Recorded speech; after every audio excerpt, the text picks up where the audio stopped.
సరే, ఆ విషయం వదిలే. ఇంతకీ నిన్ను కలవడానికి వచ్చింది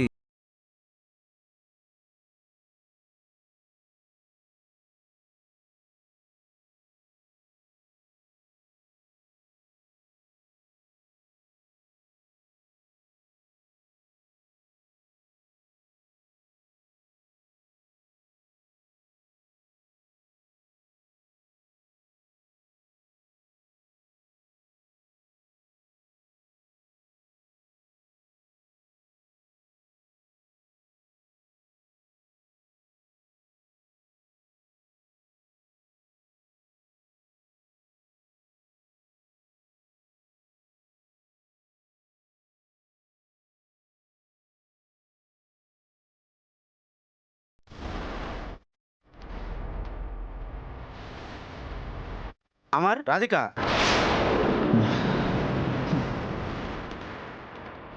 క్లాస్ టైం అయింది. ఇద్దరు ఇక్కడ ఏం చేస్తున్నారు? పదండి.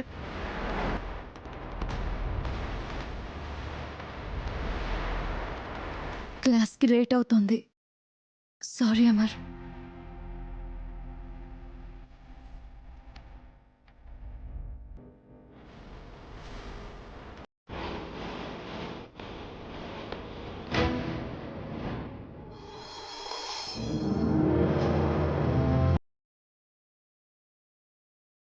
బాబు, అమ్మా. సిద్ధాంత్ గారు ఎదురు చూస్తూ ఉంటారు. త్వరగా బయలుదేరదాం పదా. సరే, పదమ్మా.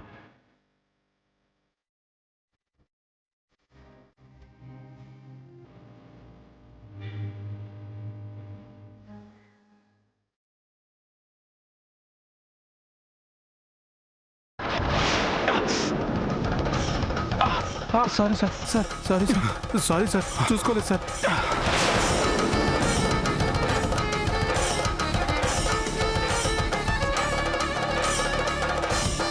కళ్ళు నెత్తికెక్కాయా? రాస్కో!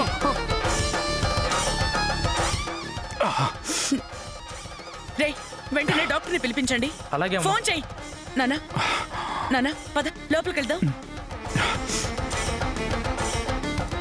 Hello doctor.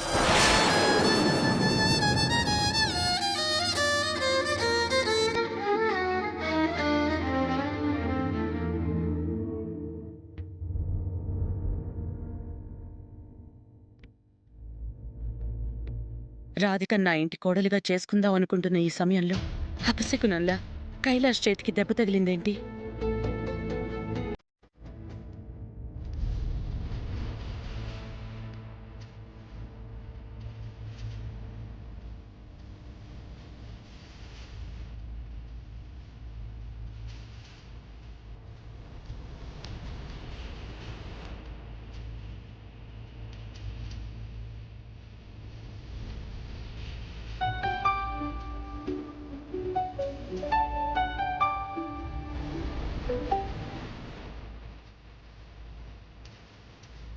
చెప్పండి శకుంతలాదేవి గారు. సిద్ధాంత్ గారు, మేం మీ దగ్గరికి బయలుదేరుతుంటే చిన్న ప్రమాదం జరిగింది. ఏమైంది? కైలాష్ చెయ్యి కార్ డోర్లో పడి నలిగిపోయింది. రాధిక సంబంధం కలుపుకుందాం అనుకుంటున్న ఈ సమయంలో ఇలా జరగటం నాకెందుకో అపశకునంలా తోస్తోంది సిద్ధాంతి గారు. అనవసరమైన అపోహలు పెట్టుకోకండి. ఇది దురదృష్టవశాత్తు జరిగింది తప్ప దుష్ప్రభావాల వల్ల జరిగింది కాదు.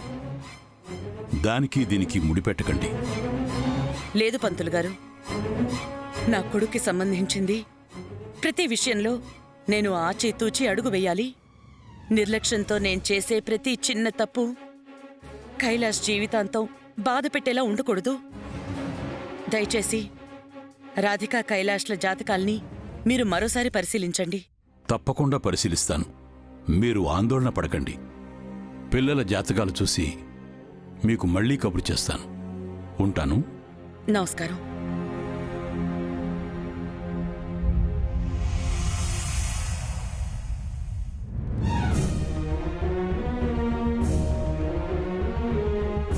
టెన్షన్ పడాల్సిన అవసరం ఏమీ లేదు. 2 రోజులు యాంటీబయాటిక్స్ వాడండి, సరిపోతుంది. వస్తాను మేడం.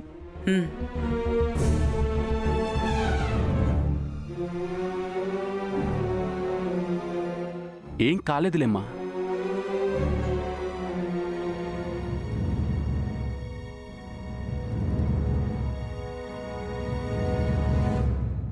నీకేం కాకూడదని నా తాపత్రయం కూడా.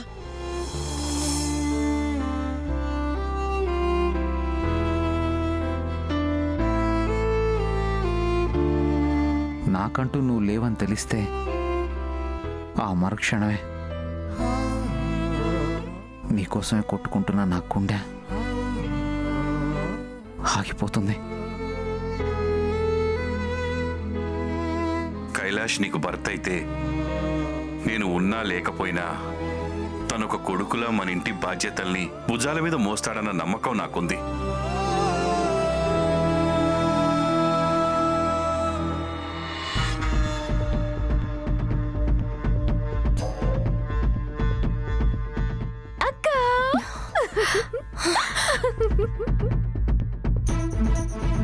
ప్రియా, కంగ్రాచులేషన్స్ అక్క. మీ కాబోయే అత్తగారు ఫోన్ చేశారంట. మంచి రోజు చూసి నిశ్చితార్థం జరిపించమన్నారంట.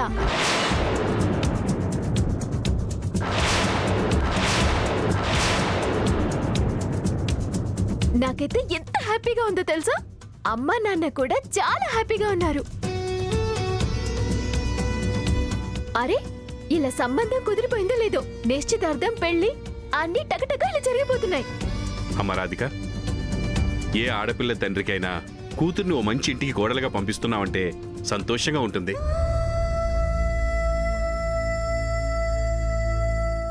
కానీ ఏదో ఒక మూల భయం కూడా ఉంటుంది. నాకు ఇందాకటి వరకు అలాగే ఉంది. కానీ నాతో శకుంతలదేవి గారు మాట్లాడిన తీరుకి ధైర్యం వచ్చిందమ్మా. ఆవిడ నిన్ను కూతుర్లా చూసుకుంటుందని నమ్మకం వచ్చిందమ్మా. దాంతో నా గుండెల భారం అంతా ఒక్కసారిగా దిగిపోయి చాలా ప్రశాంతంగా ఉంది ఇప్పుడు. ఏంటక్క ఆ మౌనం? ఇదంతా సిగ్గే. ఆడపిల్లకి ఆ మాత్రం బిడియం ఉంటుందిలేమ్మా.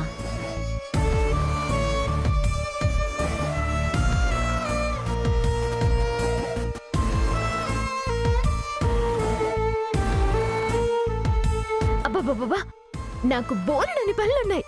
ముందు నిశ్చితార్థం, వెంటనే మెహందీ, సంగీత్, పెళ్లి. ఇప్పటి నుంచి ప్రియా ఫుల్ బిజీ. భగవంతుడు ఉన్నాడు సుజాత. నా ఆరోగ్య పరిస్థితి దృష్టిలో పెట్టుకుని నా కూతురు పెళ్లి చూడాలనుంది అని ఆ దేవుణ్ణి కోరుకున్నాను. ఆయన నా మొర ఆలకించాడు. ఇంక నాకేమైపోయినా పర్వాలేదు. అలా మాట్లాడకండి. అసలు మీకు ఆరోగ్యం బాగోలేదన్న సంగతి మీ మనసులో నుండి తీసేయండి. ఎప్పుడైతే రాధికకి పెళ్లి కుదిరిందో అప్పుడే ఆ విషయం మర్చిపోయి సంతోషంగా ఉన్నాను సుజాత. నువ్వు నా గురించి ఆలోచించడం మానేసి నిశ్చితార్థం పనుల గురించి ఆలోచించు.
ఒకరిని ప్రేమించి మరొకరిని పెళ్లి చేసుకుంటున్నావు.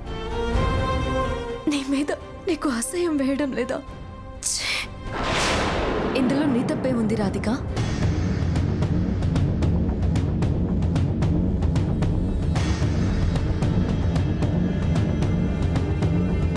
ఏ కూతురికైనా కన్న తండ్రి ప్రేమ తర్వాతే ఏదైనా.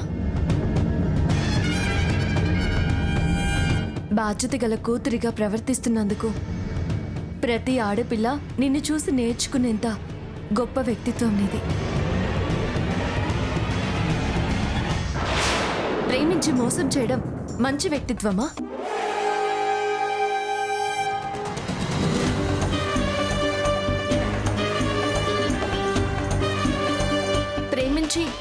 కన్న తండ్రి కోసం ఆ ప్రేమని సమాధి చేయడం తప్పు కదా? ప్రతి ఒక్కరూ ప్రేమిస్తారు, కానీ అందరి ప్రేమ సక్సెస్ అవ్వాలని ఏమీ లేదు కదా. కానీ అమర్ ప్రేమ చాలా గొప్పది.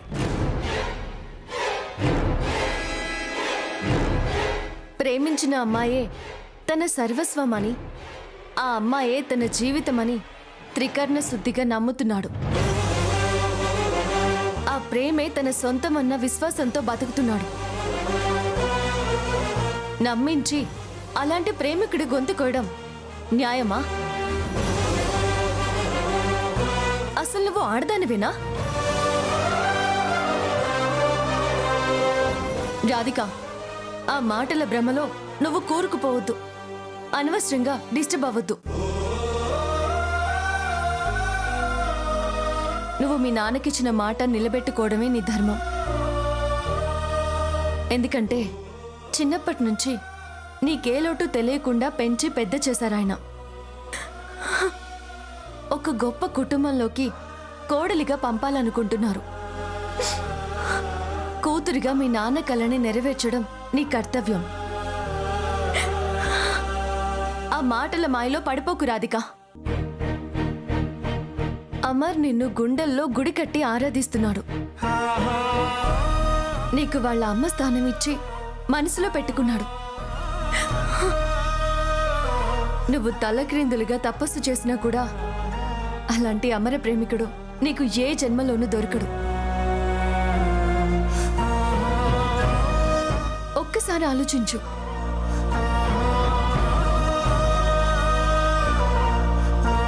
రాధిక, అమర్ ప్రేమ గొప్పదే కావచ్చు, కానీ కైలాష్ని పెళ్లి చేసుకోవడం మీ నాన్నగారి చివరి కోరిక.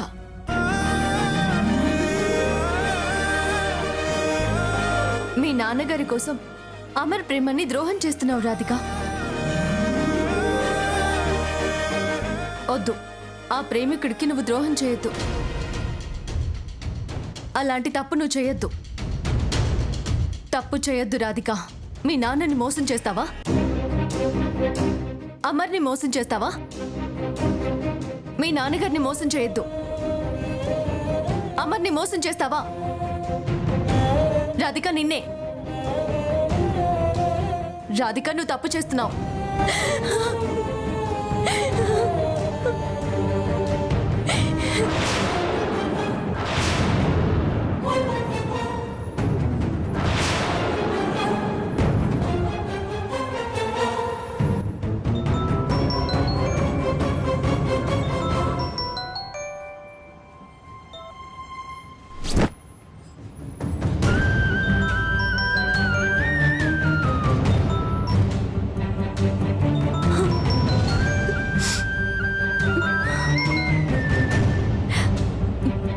అమర్, రాధిక, ఎక్కడున్నావు? ఇంట్లోనే ఉన్నాను అమర్. సరే, ఇందాక కాలేజీలో నీతో మాట్లాడదామంటే ఎవరో వచ్చారని, క్లాస్ అని, మరొకటని, ఏదో ఒక డిస్టర్బెన్స్. నీతో మాట్లాడడం కుదరలేదు. నువ్వు వెంటనే బయలుదేరి కాలేజ్కి వచ్చేసాయి. నీ మనసులో ఉన్న ఆవేదన ఏంటో తెలుసుకోకపోతే నాకు ఊపిరాడడం లేదు. వస్తానమ్మర్, కానీ నేను చెప్పబోయేది నువ్వు అర్థం చేసుకోవాలి.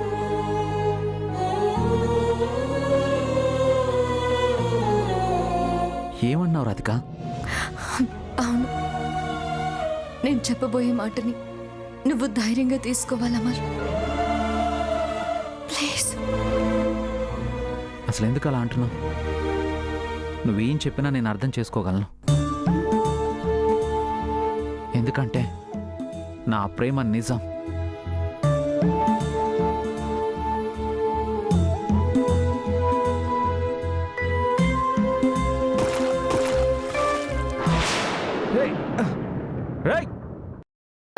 అమర్, అమర్, ఏమైంది?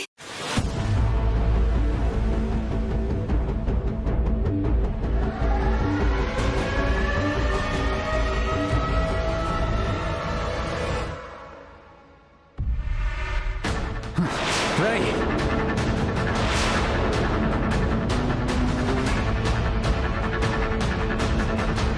సార్ సార్ సారీ సార్, చూసుకోలేదు sir. Sorry sir, sorry sir. తప్పైపోయింది సార్. సారీ సార్, తప్పైపోయింది sir. Sorry sir. Sir sir sorry sir, extremely sorry sir. Sir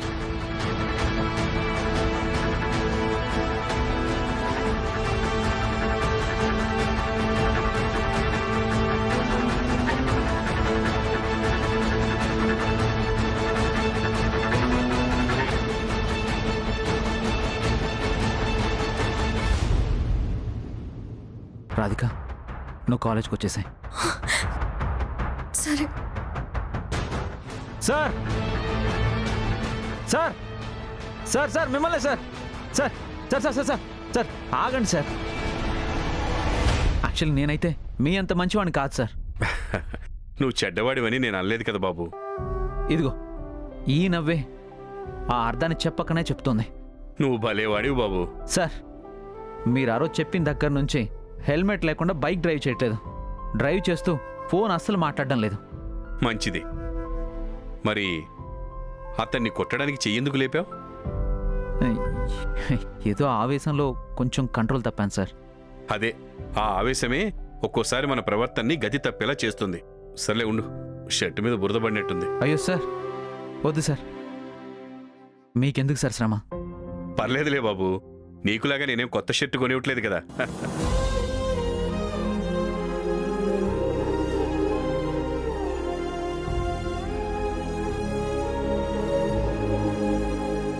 మీరు చాలా మంచివారు సార్. ఎందుకు? నీ షర్టు తుడుస్తున్నందుకా? అది కాదు సార్, మీ ఓర్పు, ఎవరైనా కష్టంలో ఉంటే మీరు చేసే సహాయం, పరిచయం లేని వ్యక్తిని కూడా మీరు అభిమానంతో పలకరించే పలకరింపు, ఇవి చాలవా సార్ మీ మంచితనం చెప్పడానికి? క్లీన్ అయిపోయింది. ఆహ్, ఆ, మీరేదో ముఖ్యమైన పని మీద వెళ్తున్నట్టున్నారు. నా వల్ల ఆగారు. అవును బాబు, నా కూతురు నిశ్చితార్థానికి ఉంగరం కొనడానికి వెళ్తున్నాను.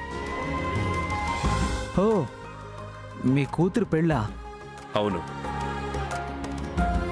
Congratulations sir. థ్యాంక్ యూ బాబు. బాబు, నువ్వేమనుకోకపోతే ఓ చిన్న సాయం చేయగలవా? బాలేవారే, చెప్పండి సార్. నేను కొంచెం ఓల్డ్ జనరేషను, నా ఆలోచనలన్నీ పాతగా ఉంటాయి. నువ్వు యంగ్ జనరేషన్ కాబట్టి డెఫినెట్గా నీ సెలక్షన్ కొత్తగా ఉంటుంది. నువ్వేమీ అనుకోకపోతే నా కూతురు నిశ్చితార్థానికి ఉంగరం నువ్వు సెలెక్ట్ చేస్తావా? సార్, నేనా? నీ మంచి మనసుతో సెలెక్ట్ చేస్తే మా అమ్మాయి కాబోయే భర్తకి అది ఖచ్చితంగా నచ్చుతుందని నా నమ్మకం. సార్, నా మీద చాలా పెద్ద బాధ్యత పెడుతున్నారు. ఒకవేళ నేను సెలెక్ట్ చేశాక మీ అమ్మాయికి ఆ రింగ్ నచ్చకపోతే? బాబు, మా అమ్మాయికి ఖచ్చితంగా నచ్చి తీరుతుంది. ఎందుకంటే నేనేం తెచ్చినా మా అమ్మాయికి నచ్చపోవడం అంటూ ఉండదు. ఏంటి సార్, ఈ రోజుల్లో అలాంటి అమ్మాయిలు ఎక్కడున్నారు సార్? అదేంటి బాబు అలా అనేసావు? అసలు ఒకసారి మా అమ్మాయి మొహం చూసావంటే నీకే అర్థమవుతుంది తను ఎంత మంచిదో. ఉండు.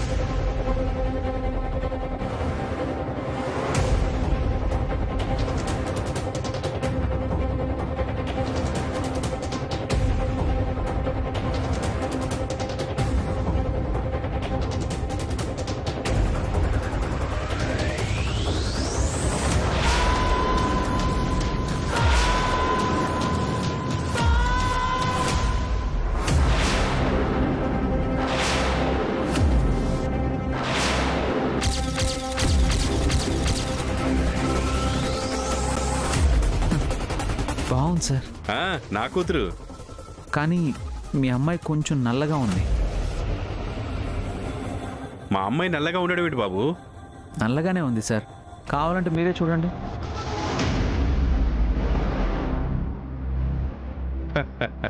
బాబు, బ్యాటరీ అయిపోయింది. నువ్వు మరీ నువ్వు.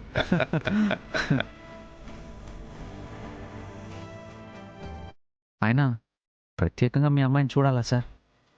మిమ్మల్ని చూస్తేనే అర్థం అవుతుంది మీ అమ్మాయి ఎంత మంచిదో. అయితే మరి నాతో సెలక్షన్కి వస్తున్నావా? వెళ్దాం సార్. నా బైక్లో వెళ్దాం. పదండి. పద. నమస్తే సాబ్. నమస్తే. నమస్తే. నిశ్చితార్థం ఉంగరం కావాలి. కూర్చోండి కూర్చోండి సాబ్. ఉంగరాలు చూపించండి. రింగ్ సైజ్ చెప్పండి సాబ్. సైజు అడగడం మర్చిపోయానే. చెప్పండి సార్. అది తన సైజు నాకు కరెక్ట్గా తెలియదు బాబు. మరి సైజ్ తెలియకపోతే రింగ్ ఎలా ఇస్తాం సాబ్? అయ్యో, తెలుసుకోవడం మర్చిపోయాను. ఇప్పుడు అడిగితే బాగోదు. సార్ మీరేం టెన్షన్ పడకండి సార్. మీ కాబోయే అల్లుడు ఎలా ఉంటాడో నాకు వర్ణించండి. రింగ్ సైజ్ నేను చెప్తాను. బాబు అది డోంట్ వరీ సార్, నన్ను నమ్మండి. ఎలా ఉంటాడో చెప్పేస్తే రింగ్ సైజ్ నేను చెప్తానన్నాను కదా. తను నీ హైట్ ఎంత బాబు? నా హైట్ 6 సార్. నీకంటే 2 ఇంచెస్ తక్కువగా ఉంటాడు. 5'10". Very good. మీ అల్లుడు సన్నగా ఉంటాడా లేక లావుగా ఉంటాడా? హైట్కి తగ్గట్టుగా నీలాగా ఫిట్గా ఉంటాడు. పర్ఫెక్ట్. అయితే మీ ప్రాబ్లం సాల్వ్ సార్. మీ రింగ్స్ చూపించండి. ఓకే సాబ్. చూడండి సాబ్, ఇవి జెంట్స్ రింగ్స్.